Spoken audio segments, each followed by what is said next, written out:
आमची पोरं लहान असताना 8-8 दिवस पोरांची नाही गाठ नव्हती. आणि आता लोक इतके खाली गेलेत की माझ्या मुलीच्या अंगात कपडे कसे याच्यावर लोकांची कमेंट्स आहे. याच्यापेक्षा काय वाईट पाहिजे.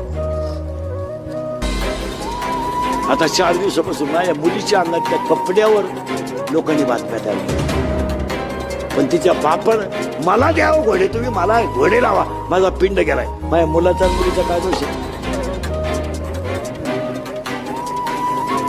पण ह्या कॅमेरावाल्यांनी 8 दिवसात माझं जगणं मुश्किल करून टाकलं.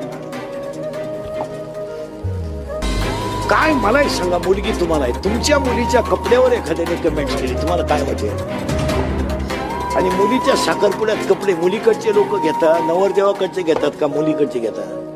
मग कपडे त्यांनी आणले असतील का मी घेतले असते. एवढी तरी क्लिप टाकणाऱ्याला लाज पाहिजे ना. माणूस नालायक असावा पण किती. आणि त्याच्यामुळे मी आता कटाळलो मार. मी जवळजवळ आता 2-3 दिवसात टाकणार एक क्लिप आणि थांबून घेणार आहे. आता बस झाले 21 वर्ष लोकांच्या शिव्या खाऊन आयुष्यात सगळं चांगलंच केलं. आयुष्यात चांगलं, पण त्याचं फळ माझ्यापर्यंत ठीक होतं ते माझ्या घरादारापर्यंत जायला नव्हतं.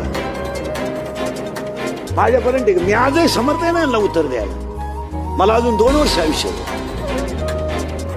मी अजून आहे ना. पण कुटुंबापर्यंत गेल्यावर त्याच्यात मजा.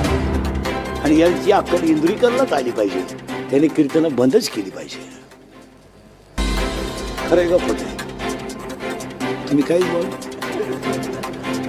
हे त्याने बंद केले पाहिजे. त्याला लाज वाटली पाहिजे की आता कमेंट करणारे लोक बोलायला लागले, आता इंद्रिकडने फेटा ठेवून द्यावा.